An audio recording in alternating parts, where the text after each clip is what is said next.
Okay, good.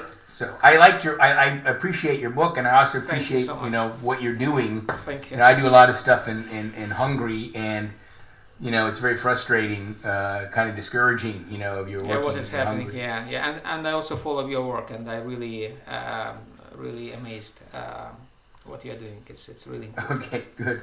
All right, so I'll start here. So Cyril Hoberon, thank you very much for coming on my podcast. Um, Thank you for and I'd having like to me. talk. Yes, sure, yes.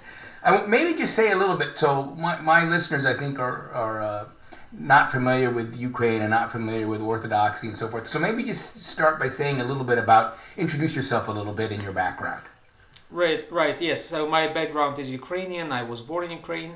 I'm a Ukrainian citizen, but I've been working for most of my time outside of Ukraine. I studied in Greece first.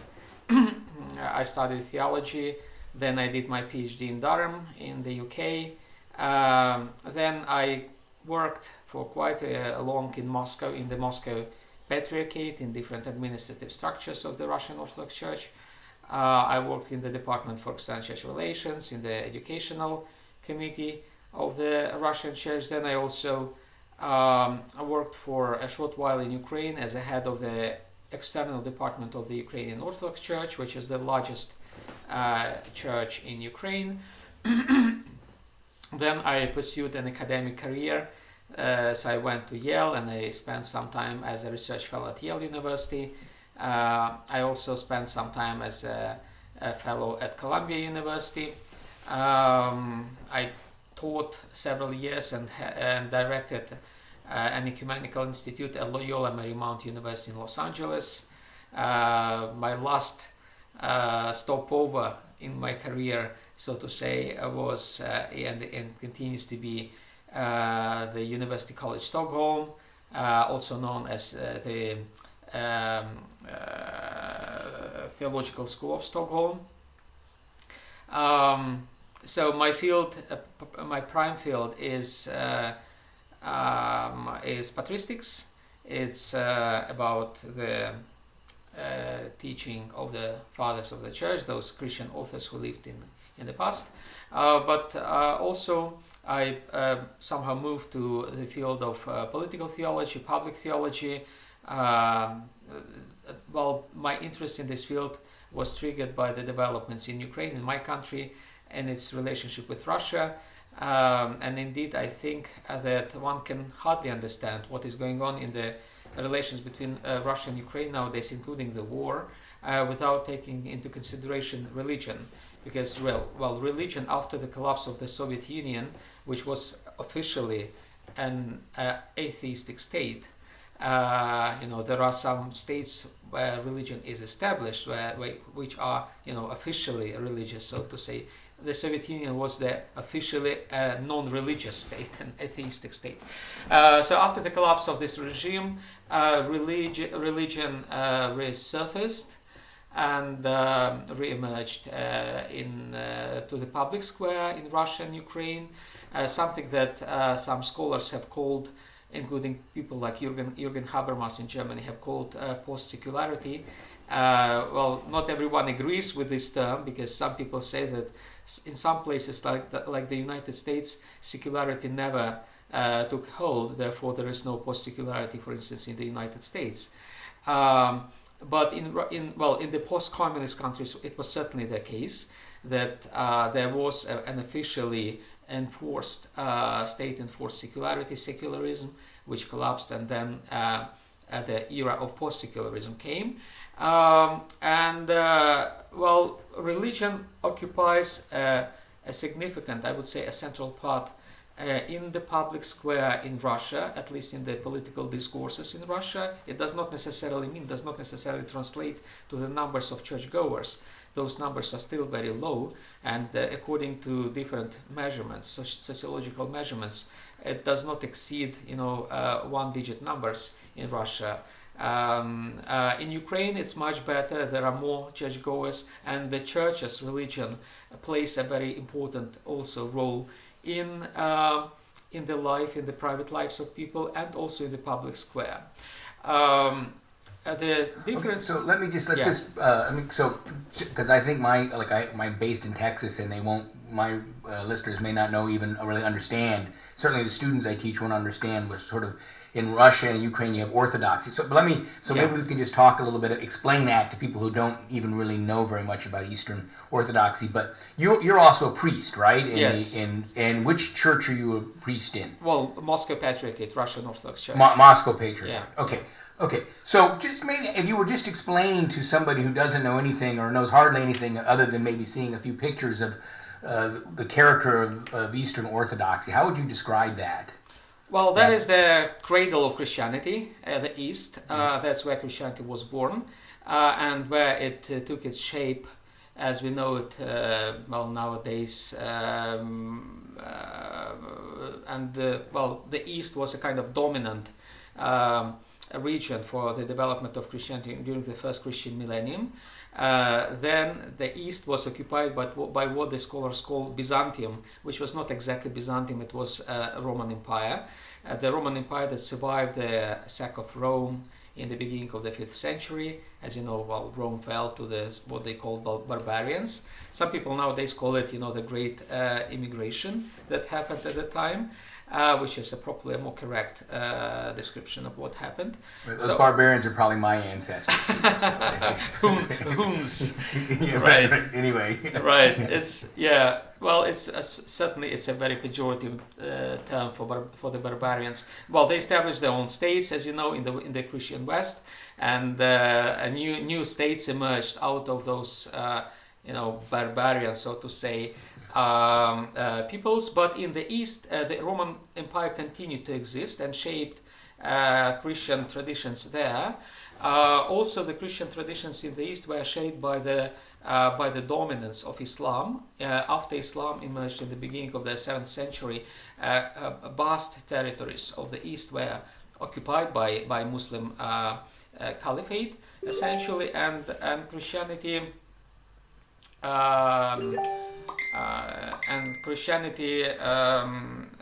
Essentially had to survive under these circumstances. The Islamic regime tolerated Christianity on the one hand, as it tolerated all monotheistic religions, including Judaism. They called it the people of the book, the Bible. Nevertheless, their coexistence of Christianity and Islam affected both Christianity and Islam. So those two factors that shaped Eastern Christianity, the Roman Empire on the one hand, which continued to exist until the middle of the 15th century, when Constantinople, the capital of the Roman Empire, fell under the Turkish siege in 1453, and Islam, which also exercised a great deal of influence, impact on Eastern Christianity. Eastern Christianity does not constitute a majority among other Christian groups, in contrast to the first millennium, when Eastern Christianity actually did constitute a majority among other Christian groups. So the Eastern Christians were the majority Christians, so to say. At the time, not anymore. Yeah. But so would you say Orthodoxy predates Byzantium? So Byzantium is the sort of eastern part of the Roman Empire. When we refer to Byzantium and its capital, certainly, yes, Constantinople, or what's today Istanbul. But you would say Orthodoxy precedes, even is earlier than Byzantium. Is that what you said? That's very true. Yes, exactly. Well, it happened that Orthodoxy came to identify itself with Byzantium after the 4th century, but it certainly pre-existed. And the basic principles of Orthodox Christianity were articulated even before Byzantium, like, for instance, by the Orthodox, like Saint Irenaeus of Lyon, who was a bishop in Lyon in France, but he was originally from Asia Minor. He was a Greek bishop in the West, which was a very interesting kind of combination of identities, and he was one of the major contributors to the formation of the notion of Orthodoxy. The legalization of Christianity happened in the 4th century under Constantine. It occurred both in the West and in the East, and only the eastern part of Christianity eventually continued to exist, being embraced by the state in the East, while in the West it had a different journey. And right, so all the centers of Christianity were basically in the east and what would become exactly. Byzantium, except for Rome, Exactly. right? Until Byzantium basically falls to Yep. the Ottomans. At the same time, in some remote places like in Rus, new centers Yes. of Orthodoxy emerged. So Rus was a huge medieval state. I think it was the largest, according by the territory, medieval state that was expanded from from the White Sea next to the Baltic lands down to Black Sea. It was a huge, vast territory, which had its capital Kiev. That state was independent. It was an independent principality which belonged to the Commonwealth of the Byzantine states.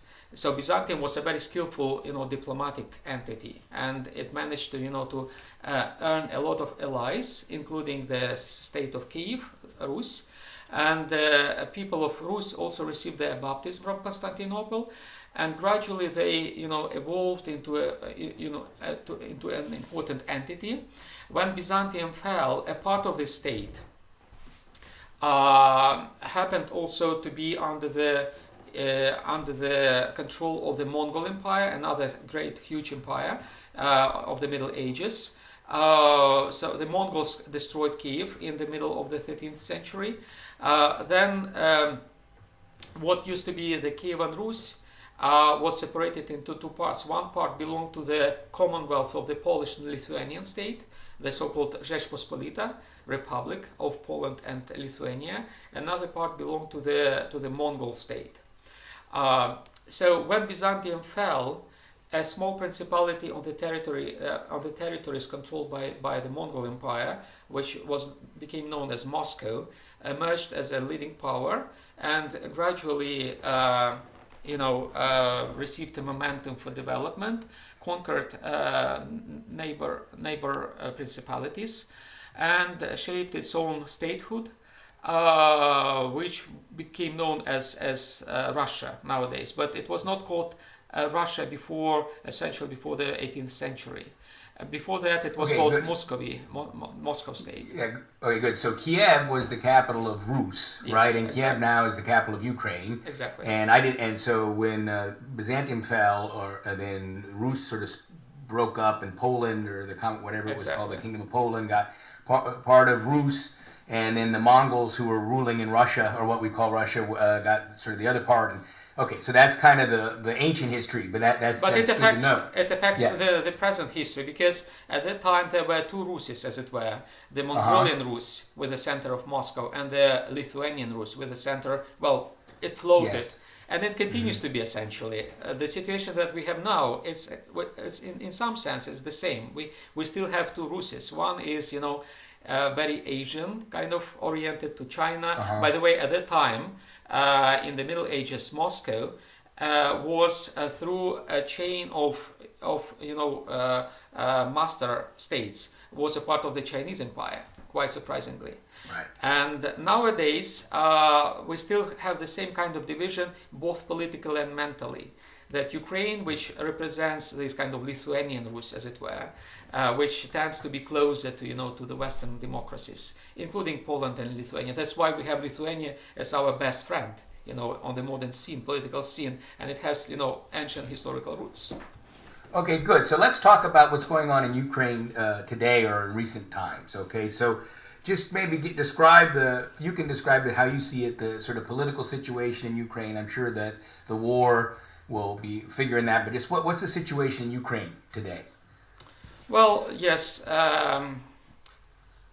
After Ukraine obtained its independence, it tried to balance its policies between Russia and the West, and never aligning with either side, neither with Russia nor with Europe.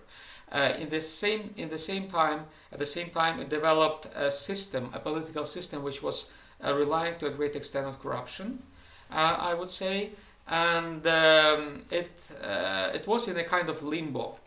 Neither the West nor the East, neither Europe nor Russia, but heavily influenced, by the Russian corruption schemes the sort of schemes that reach out to Europe and to other countries nowadays, unfortunately. Well, to the countries like Hungary, for instance, or or Slovakia, I don't know. So Ukraine was much more affected by this sort of influence at the time, and Ukraine decided to make a decision to align eventually with the West wholeheartedly 2 times during 2 revolutions that we had in the recent history. We call them Maidans, after the name of the main square in Kiev, which is called Maidan Maidan meaning the square, which is actually a Turkish word, square of independence. That is the influence of Tatars, because we had a love-hate relationship with Tatars for a long time, but it's a different story. So anyways, we had 2 Maidans, 2 revolutions, one in 2004 and another one in the winter of 2013-2014. The last one was called the Revolution of Dignity, when the Ukrainian people, by their majority, decided to align with the European values and democracy, to disassociate themselves from Russia. And this, of course, caused a huge resistance from Russia. Putin devised instruments of attaching Ukraine to Russia, reincorporating Ukraine to what he envisaged as a kind of neo-Soviet empire. And he made several steps, radical steps, to do that, to achieve that. He also, yes, I should mention that he also was afraid that the model of the Church of Power in Ukraine, when people got rid of dictators and decided whom they wanted them to be ruled by. That's how President Yushchenko was elected, and then they got rid of Yanukovych in 2014, another Ukrainian dictator president. So Putin was really afraid about this model of power, because he wanted, he envisaged for Russia a sort of monarchical power without really people, voting for their leaders and electing their leaders, and to prevent the spread of the Ukrainian model of power, as it were. He also made the same steps. They included the annexation of Crimea in 2014, and then the proxy war in Ukraine, in the eastern part of Ukraine, in what we call Donbass area. The war originally was fought by the Russian troops. Then they trained some local paratroops, like paramilitary troops, and they supply them, with Russian weapons, and they still fight a war. This war continues in Ukraine. It's now we are now in the 7th year, as a matter of fact, of this war, and we are concluding the 7th year of this war. So how does the war affect the mindset of people in Ukraine, or how is this sort of experience? Is it a long-standing sort of stalemate war? How is that changing or affecting the mindset in Ukraine? Yeah, well, it had different phases. Like, for instance, the first phase, a lot of people had to go and to fight, literally. Like, my brother was, recruited as a reservist, and I know a lot of people who went as volunteers to fight in the east. Some people died, and you cannot probably know a family that didn't have a loss, a casualty, someone